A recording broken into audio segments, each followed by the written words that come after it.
China just built the world's most advanced nuclear-powered ship, and you're about to discover why this single vessel represents something far bigger than military might. This isn't just about impressive engineering. It's about how one nation has quietly assembled a fleet so technologically advanced and strategically positioned that it's reshaping global maritime dominance. We're talking about ships so massive that if you stacked 10 of them end to end, they'd stretch for nearly 8 miles. You heard that right. 8 miles of cutting-edge Chinese maritime technology. In the next few minutes, you're going to witness the 10 most revolutionary vessels China has ever built, each one a masterpiece of engineering that few people outside the industry even know exists. And it all starts with a ship so powerful, it can break through ice thicker than 3 stories tall. Xue Long, the polar icebreaker that rewrites the rules. You're standing on the deck of a ship that doesn't just navigate the Arctic, it dominates it. The Xue Long is China's answer to polar exploration, and it's not playing by anyone else's rulebook. At 393 feet long and displacing over 13,000 tons, this icebreaker represents a fundamental shift in who controls the frozen edges of our planet. But here's what makes your heart race. This ship can break through ice that's 13 feet thick, ice so solid that it would stop any Western icebreaker dead in its tracks. The power behind this miracle? A revolutionary hybrid propulsion system that combines diesel-electric engines with liquefied natural gas capability. You heard that right. This ship can switch between fuel sources mid-journey, giving it range and endurance that traditional icebreakers simply cannot match. The engineers didn't just build an icebreaker. They engineered a vessel that can operate in conditions where others would be completely helpless. But what really separates the Xue Long from every other polar explorer is its structural integrity. The hull is reinforced with special steel that's been tested in temperatures so extreme they'd freeze human flesh in seconds.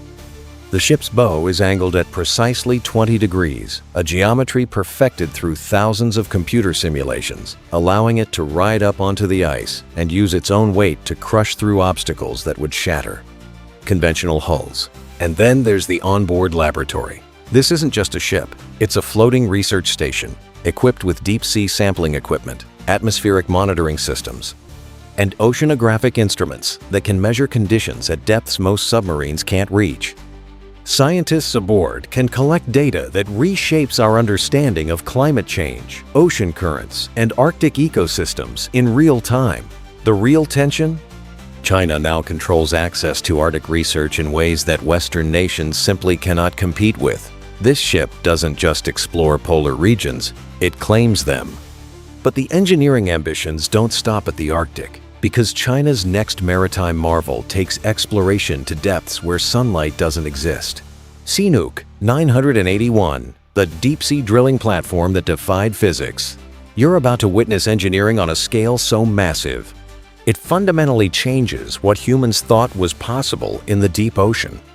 The CNOOC 981 isn't a ship in the traditional sense. It's a semi-submersible drilling platform that operates at depths where the pressure would crush a car like aluminum foil. At 423 feet long and weighing over 200,000 tons, this platform represents the cutting edge of offshore energy extraction technology. When this platform was first deployed, Western energy companies didn't believe it could work.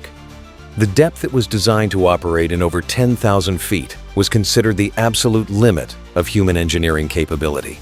But China didn't just meet that challenge, it obliterated it. The CNOOC 981 can drill in water depths that would make traditional platforms completely obsolete, accessing oil and gas reserves that competitors couldn't even dream of reaching. Here's what separates this from anything else floating on Earth: the dynamic positioning system. Instead of relying on anchors, which would be physically impossible at these depths, the platform uses 20 thrusters that constantly adjust position in real time, keeping it locked in place within just a few feet of its target, even as ocean currents and storms rage around it. This isn't just impressive, it's a complete reinvention of how deep-sea drilling works. The derrick, that's the massive drilling tower you see rising from the platform, stands over 400 feet tall and can handle drill strings weighing thousands of tons. The precision required is staggering. Operators can control drilling operations from miles away, guided by sonar and real-time pressure sensors that feed data directly to their screens. One miscalculation, one moment of lost focus, and you're looking at environmental disaster. But the nightmare scenario that keeps energy companies awake at night? China's mastered the technology to extract resources from the deepest parts of the ocean, giving them access to energy reserves that were previously untouchable. Yet the deep-sea conquest wasn't finished because China's next platform would go even deeper, reaching into territories that were supposed to be unreachable. Haiyang Shiyou 982, the sister platform that pushed deeper. You're now witnessing China's answer to total oceanic domination. The Haiyang Shiyou 982 is essentially the Chinook 981's more aggressive sibling, and it goes deeper than anyone thought possible. This semi-submersible platform operates in water depths exceeding 13,000 feet, pushing past every previous limit.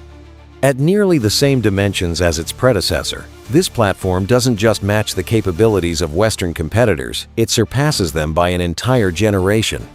The engineering breakthrough here is radical. Improved mooring systems that use synthetic cables instead of traditional steel, reducing weight while actually increasing holding power. The platform can maintain position in hurricane-force winds and 50-foot waves without breaking a sweat. You heard that right. This thing stays locked in position while nature throws everything it has at it. What makes your pulse quicken is the drilling capability itself. This platform can bore wells that extend over 25,000 feet horizontally into the ocean floor, snaking through rock formations and accessing reserves that no other nation on Earth could even locate. The bore diameter precision? Within fractions of an inch across those thousands of feet. But here's the tension that nobody talks about. China now has the exclusive technological capacity to extract resources from the deepest ocean trenches before any Western nation can even establish a foothold there. The resource implications are staggering. Energy independence, rare earth minerals, untapped geological wealth, all locked away in depths that were previously inaccessible. The real nightmare for traditional energy powers is that China didn't just catch up, they leapfrogged the entire Western deep-sea drilling industry. They're operating platforms that competitors are still theorizing about. Yet while China was mastering the depths, they were simultaneously building something completely different, a vessel designed not to extract resources, but to explore the mysteries that lie in the absolute bottom of the world's oceans. Haiyang Shiyou, the ocean exploration vessel that sees everything. You're standing in front of a ship that fundamentally changes how humanity observes the ocean.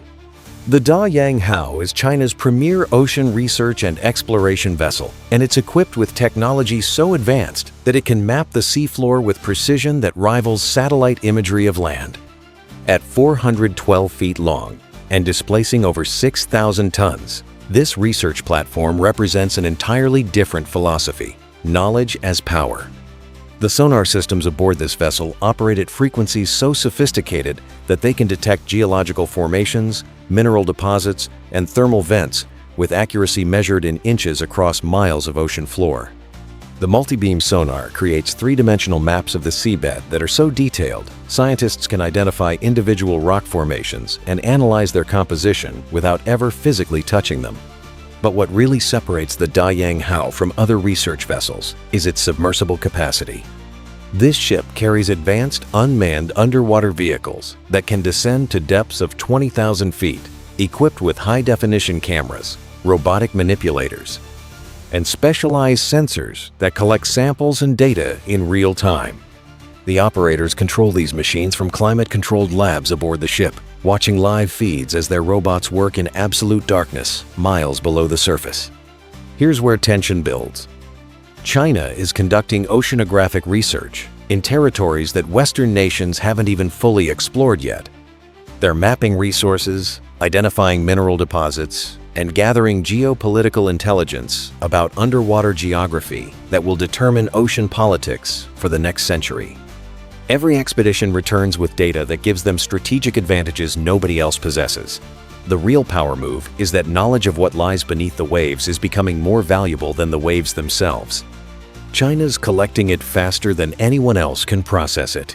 Yet while scientists were making discoveries in the depths, China's shipyards were constructing something that required an entirely different kind of engineering: massive industrial vessels designed to move the world's heaviest and most critical cargo. Hongqi Gang, the heavy industrial ship that moves mountains. You're now looking at a vessel that exists for one brutal purpose: moving cargo so heavy that conventional ships would snap in half under the weight. The Haiyang is a semi-submersible heavy-lift ship, and at 546 feet long and displacing over 40,000 tons. It's essentially a floating construction crane designed to transport equipment that weighs thousands of tons across oceans. The engineering principle is almost alien. The ship itself becomes partially submerged when loading cargo, allowing crew to float massive industrial components, power plant turbines, offshore drilling equipment, bridge sections, complete factory modules directly onto its deck. Then, as ballast is adjusted, the entire ship rises out of the water, cradling its cargo safely for transoceanic transport. The Haiyang can carry loads up to 3,000 tons on its primary deck, with additional capacities in specialized compartments below. The positioning systems use real-time GPS and dynamic thrusters to maintain absolute stability, even when the load distribution is wildly uneven. One false calculation, and the entire ship could list catastrophically, but the engineering margin built into this vessel means that's practically impossible. What hits you emotionally is the implications. China can now manufacture massive industrial equipment domestically and deliver it anywhere on Earth. Entire power plants, complete mining operations, enormous offshore structures, all transported by Chinese-owned vessels. The economic leverage this creates is staggering. Nations that need this equipment become dependent on China's shipping capacity. The real tension nobody acknowledges is that industrial dominance and shipping dominance are the same thing. China's moving the infrastructure that powers the world's economies. Yet industrial capacity means nothing without the ability to move everyday goods, and that's where China's next revolution was just beginning. As they built container ships so massive, they redefined what maritime engineering could accomplish.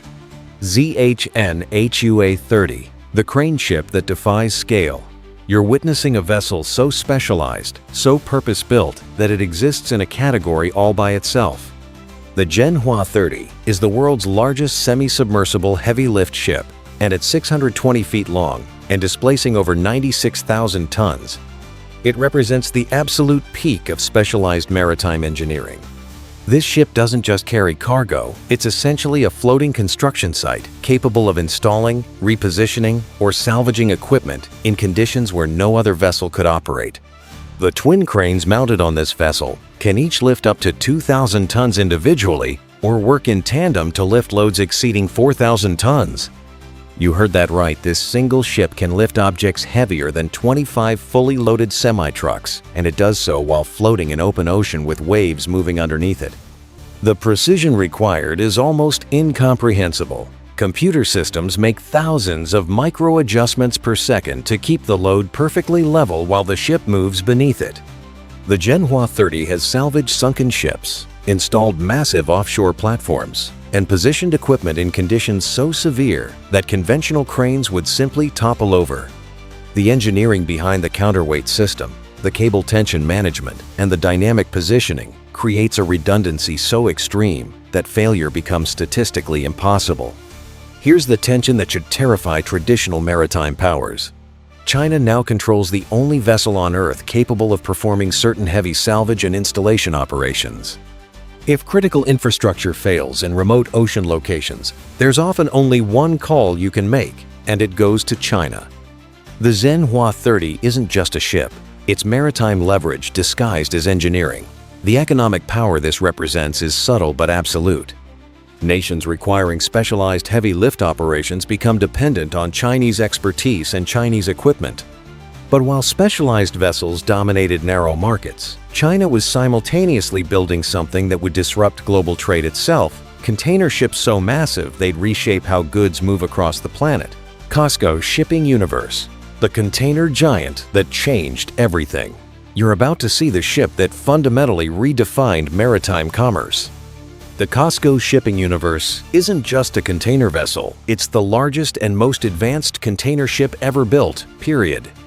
At 1,200 feet long and displacing over 200,000 tons, this ship carries 21,000 containers in a single voyage. That's enough capacity to hold the contents of 50 large warehouses stacked on top of each other. The scale is almost impossible to comprehend.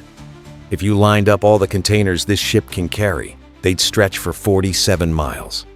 You heard that right, 47 miles of cargo, all moved by a single vessel across a single ocean crossing. The economic efficiency is staggering. Each container costs pennies per mile to transport, making COSCO shipping prices so competitive that Western competitors can't match them without operating at a loss. But the engineering is what separates this from every other cargo ship ever built.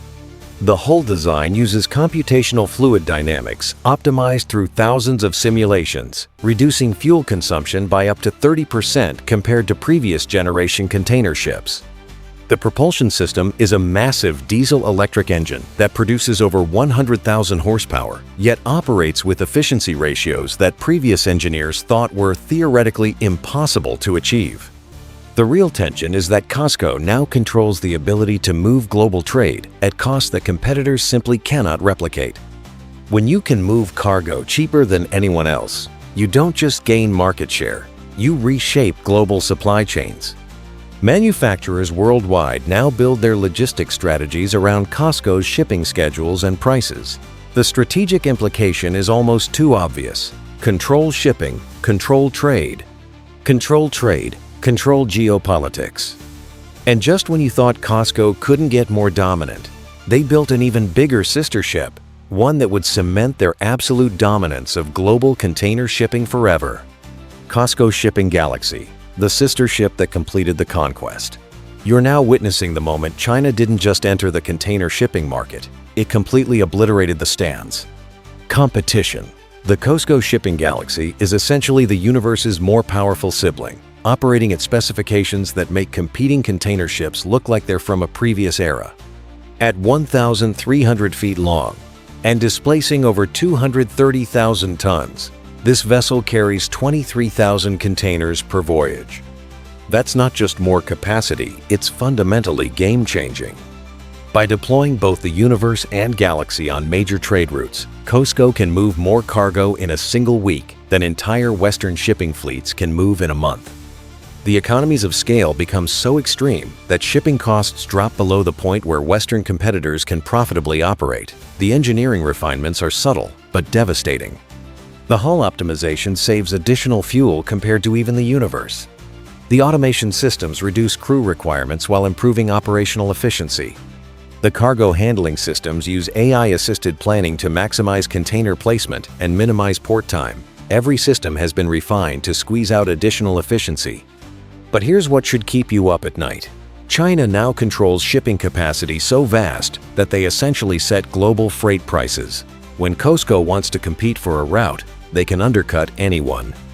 When they want to raise prices, competitors have to follow because they have no alternative. This isn't competition anymore, it's dominance. The geopolitical implications are staggering. Nations that depend on maritime trade now depend on Chinese shipping capacity to function. Supply chains, manufacturing, global commerce, all flowing through Chinese-owned vessels at prices China dictates. Yet while COSCO was reshaping civilian maritime trade, China's military-industrial complex was simultaneously building something that would fundamentally alter the balance of naval power in ways the entire world was still trying to comprehend.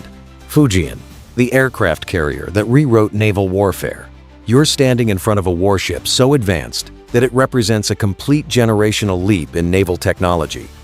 The Fujian is China's third aircraft carrier, and it's equipped with something that fundamentally changes how naval combat works: electromagnetic catapult launch systems.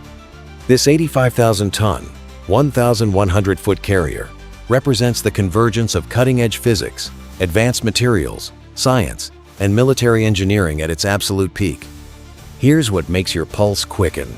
The electromagnetic catapult system can launch a fully loaded fighter jet from 0 to 120 miles per hour in approximately 2 seconds, using a completely silent launch mechanism that leaves no thermal signature for enemy detection systems.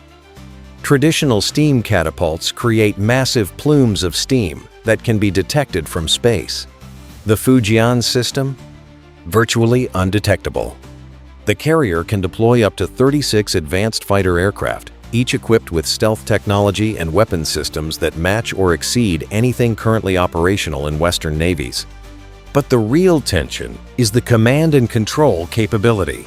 The Fujian's integrated combat system uses AI-assisted targeting and threat assessment, allowing human commanders to make faster, more accurate decisions in combat situations. The hull design incorporates advanced radar-absorbing materials and geometric shapes specifically engineered to minimize the ship's radar cross-section. This isn't just a bigger carrier, it's a fundamentally stealthier one. Enemy radar systems have significantly reduced detection ranges, which means the Fujian can approach strike positions before enemies even know it's in the theater. The power generation systems are revolutionary. The Fujian uses integrated electric propulsion powered by advanced reactor technology that provides both propulsion and electrical power to the catapult systems simultaneously, something previous carriers couldn't achieve. This means the ship can launch multiple aircraft in rapid succession without power degradation. The geopolitical reality is brutal.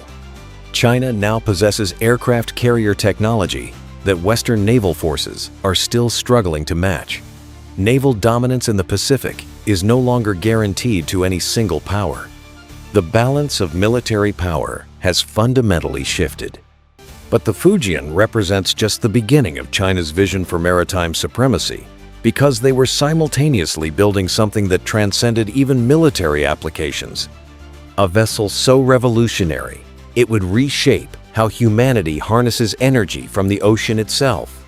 China Floating Nuclear Power Plant, the future of ocean energy. You're witnessing the moment humanity steps into an entirely new era of energy generation. The China Floating Nuclear Power Plant represents something so conceptually advanced that most people don't even know it exists.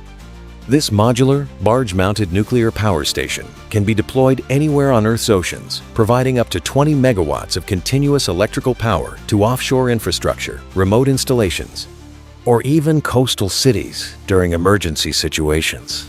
The engineering is almost science fiction. The reactor design is inherently safe. It uses passive cooling systems that require no external power to prevent meltdown. If every active safety system fails simultaneously, the reactor cools itself through basic physics and thermodynamics. The redundancy is so extreme that catastrophic failure becomes practically impossible under any conceivable scenario. But here's what separates this from previous nuclear concepts. The modular design means multiple units can be connected together to scale power generation from 10 megawatts to hundreds of megawatts. Coastal cities can now achieve energy independence without constructing massive nuclear facilities on land. Remote offshore drilling platforms can operate with dedicated power sources. Island nations can access electricity without depending on fuel shipments. The strategic implications are staggering. China has developed technology that transforms oceanic infrastructure everywhere on Earth. Offshore mining operations, research stations, desalination plants, underwater cities all become feasible when you have a reliable, compact, independent power source that can operate indefinitely. The real tension that nobody wants to acknowledge is that China has essentially monopolized the technology to power the future of ocean industrialization. Every nation that wants to develop offshore resources, conduct deep-sea research, or establish independent maritime infrastructure now faces a choice: wait decades to develop their own nuclear floating platforms, or depend on Chinese technology and expertise. The final payoff is this: China didn't just build ships, they built the entire technological infrastructure that will define maritime dominance for the next century. They control the icebreakers that access polar resources. They control the drilling platforms that extract deep-sea energy. They control the research vessels that map oceanic geography. They control the heavy lift ships that position critical infrastructure. They control the container ships that move global trade, setting prices that competitors can't match. They control the aircraft carriers that project military power equipped with technology Western navies are still struggling to replicate. And now, they control the floating nuclear power plants that energize the ocean industries of tomorrow. China hasn't just built 10 extraordinary ships. They've constructed the complete technological framework that will define maritime dominance for the next century. Every vessel in this countdown represents a piece of an impossible puzzle that Western powers never imagined could be completed. From polar icebreakers accessing frozen frontiers to deep-sea drilling platforms reaching untouchable resources, from research vessels mapping oceanic secrets to heavy lift ships positioning global infrastructure, China controls it all. The world's oceans are no longer a contested battleground where multiple powers compete for influence. They've become a Chinese domain. And the most terrifying part? There's no turning back.